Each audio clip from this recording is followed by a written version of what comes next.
నమస్తే, welcome to Aadyam media. నేను మీ స్వర్ణ. ప్రస్తుతం మనతో పాటు ఉన్నారు సినీ క్రిటిక్ విజ్ఞాన్ గారు. వివేక గారి లైఫ్లోకి షమీం ఎట్లా వచ్చింది? ఇప్పుడు జాబ్ ద్వారా వచ్చింది. తర్వాత ఈ పరిచయం ఎలా పెరిగింది? ఆమె ఇప్పుడు ఒక ఉద్యోగం కోసం ఈమె వచ్చింది. బేసిక్గా రెడ్డిష్ ల్యాబ్లో జాబ్ కోసం ఆమె వచ్చింది. ఆ తర్వాత వీళ్ళు ఏం చేశారు, రికమెండేషన్ లెటర్ అని చెప్పేసి ఆయన రికమెండేషన్ లెటర్ రాసి ఇచ్చాడు. ఆ రికమెండేషన్ లెటర్ పని చేయలేదు. పని చేయకపోయేసరికి మళ్ళీ వాళ్ళ బావకు కాల్ చేసింది. బావ, నువ్వు తెచ్చిన రికమెండేషన్ పని చేయలేదు.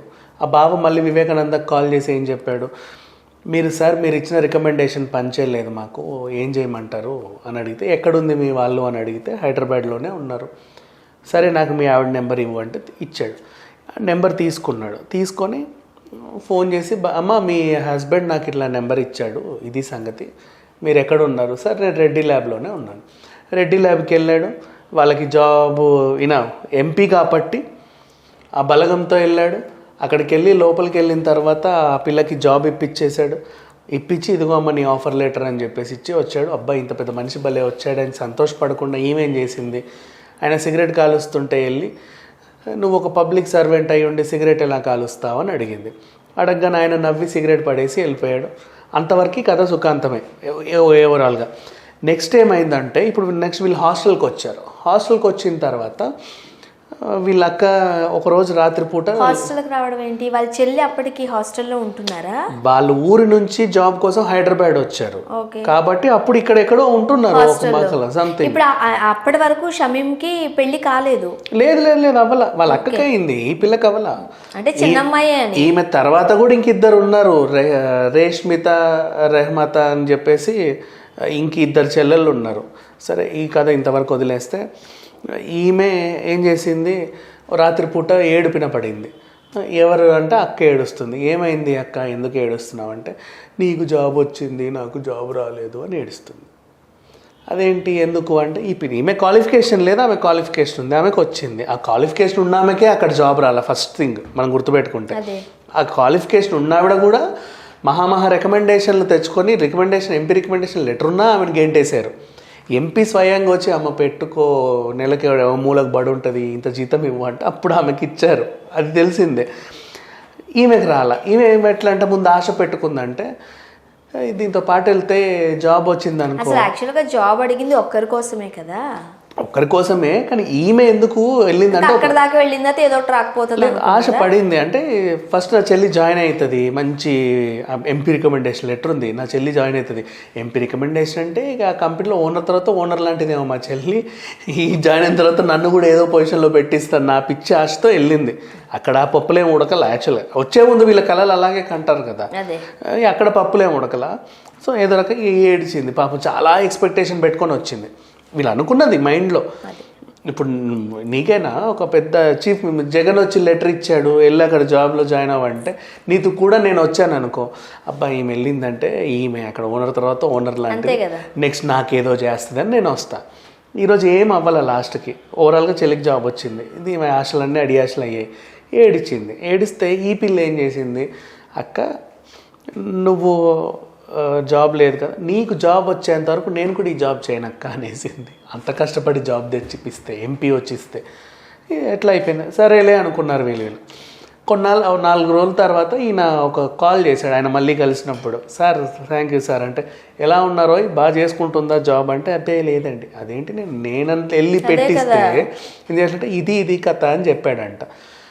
ఈయన యాక్చువల్గా ఉమెనైజర్ కాబట్టి ఇద్దరు ఒంటరి ముస్లిం మహిళలు దొరికారు. ఆ పిల్లకి ఇంకా పెళ్లి కాలేదని తెలుసు. ఈయన ఏం చేశాడు, ఆమెని క్యాజువల్గా ఫోన్ చేశాడు. మళ్ళీ మీ చెల్లికి ఏమైందంటే, ఇట్లా సంగతి. అవునా, సరే ఒకసారి రండి కలిసి మాట్లాడదాం, ఇట్లా కాకపోతే అట్లా చేద్దాం, ఆమె కూడా జాబ్ ఇప్పిద్దాం, నేనున్నా కదా. తర్వాత వాళ్ళకి జాబులు, ఈ జాబుల విషయంలో మాట్లాడుకుంటూ వీళ్ళకి పరిచయం పెరిగింది. ఆమె ఏమో నా కోసం ఒక పెద్ద ఎంపీ అయినా అసలు వచ్చి, ఏది భరత్ అనే నేనులో సీఎం ఫోన్ చేస్తే హీరోయిన్ ఎగబడ్డట్టు ఆమెమో ఆ మోజులో ఉంది.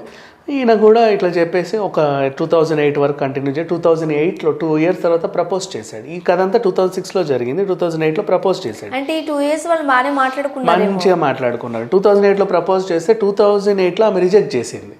నో, నేను నిన్ను పెళ్లి చేసుకోను అని చెప్పేసి. అది సంగతి. సో ఆమె ఏం చేసింది, పెళ్లి చేసుకోమంటే, నేను నిన్ను పెళ్లి చేసుకోను అనింది.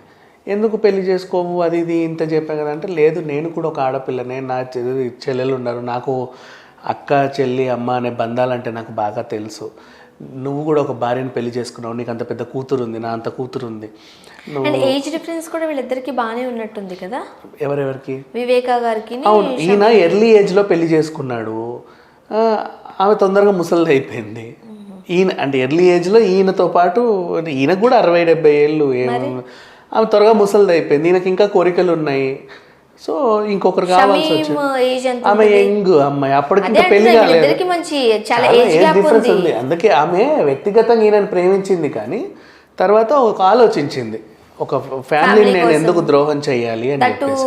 ముస్లిం ఈ అమ్మాయి, సో ఇట్లా ఉంటుంది కదా, ఎందుకు వచ్చిన గొడవ అంటే ఈయన ఎలా కన్విన్స్ చేశాడు ఆమెనంటే, నా భార్యకి నాకు పెళ్ళైంది కానీ పెద్దగా ఇట్లా సంబంధాలు ఏం లేవు, ఆమె ఒక టైపు అట్లా ఉంటుంది ఇట్లా ఉంటుంది ఏదో చెప్పారు. చెప్పేసరికి ఈమెకు జాలి వేసింది, అయ్యో పాపం అని చెప్పేసి, సరే ఆ భర్తీ నేను పూర్తి చేస్తా అని చెప్పేసి అక్కడప్పుడప్పుడు అక్కడక్కడ కలిసేవాళ్ళు. ఈమెకి ఒక ఇల్లు తీసి ఇచ్చేసి అక్కడ ఆమెను పెట్టి అక్కడే పెళ్లి చేసుకున్నారు వీళ్ళు. అండ్ ఈమెను పెళ్లి చేసుకోవాలంటే హిందూ చట్టం ఒప్పుకోదు కాబట్టి ఈయన ముస్లిం అయ్యాడు. ముస్లిం చట్టంలో పెళ్ళిళ్ళు చేసుకోవచ్చు. ఈయన ముస్లింగా మారి పేరు కూడా అక్బర్గా మార్చుకొని ఒక మంచి కాజీని తీసుకొచ్చి అక్కడ ఒక ఇంట్లో మంచిగా పెళ్లి చేసుకున్నారు. ముస్లిం పెళ్ళి అయింది. అలా ఆమెతో సంసారం చేస్తాడు. అప్పుడప్పుడు అడప కలవడము, ఈ రకంగా కొడుకు పుట్టడం, వాడికి షెహిన్షా అనే పేరు పెట్టడం, అలా వీళ్ళ వ్యవహారం అంతా సాగింది ఓవరాల్గా. ఇప్పుడు కేసులో మనం ఎందుకు ఈ స్టోరీ అంతా చెప్పుకున్నాము అంటే, ఈమె కథ ప్రకారంగా ఇప్పుడు ఇక్కడేంటి అవినాష్ సునీతారెడ్డి ప్రకారంగా ఒక కథ నడిచింది. ఇప్పుడు యాక్చువల్గా ఎవరు చంపారనేది మాట్లాడుకున్నాం మనం బేసిక్గా. వాళ్ళ నీడ్ ఏంటి? లైంగిక వేధింపులు. సో ఇప్పుడు ఈ కథ అంతా సునీతారెడ్డికి తెలిసింది. మా డాన్న ఒక ఆమెను పెళ్లి చేసుకున్నాడు, ఇలా చేశాడు అలా చేశాడు, మొత్తం దానికేమో ఆస్తి అంతా రాసేస్తున్నాడు. ఈయన కూడా వీలునామా రాయడానికి రెడీ అయ్యాడు, నీకు మొత్తం ఇచ్చేస్తా పో, నువ్వు ఉంచేసుకో. బికాజ్ కూతురు కొడుకేం లేడు, అండ్ ఒక్కడే కూతురు కదా సునీత. సో ముస్లిం ఆవిడికి కొడుకు పుట్టాడు, సో కొడుకు వారసుడు కాబట్టి ఇచ్చేద్దామని చెప్పేసి. సో ఈమెకి ఇప్పుడు సునీతకి ఏమనిపించింది, ఎక్కడ ఆస్తంత రాసేస్తాడు అని చెప్పేసి ఫస్ట్ యాక్టివ్ అయింది. ఫస్ట్ మంచి ఎడ్యుకేటెడ్ డాక్టర్, మంచి హై ప్రొఫెషనల్ డాక్టర్, అరుదైన వ్యాధులకు చికిత్స చేసే డాక్టర్. సో సునీత మంచి డాక్టర్ అనమాట. సో ఇక్కడ ఈ కథ ఏమైందంటే, ఈమె ఈ స్టోరీ అంతా విన్న తర్వాత సునీతారెడ్డికి కోపం వచ్చింది. అంటే ఏ ఆడపిల్లకన్నా కోపం వస్తుంది. ఫస్ట్ ఆఫ్ ఆల్ మా డాడీ ఇంకో అక్రమ సంబంధం పెట్టుకున్నాడు అని చెప్పేసి ఆ విధంగా ఈమె కోపం వచ్చింది.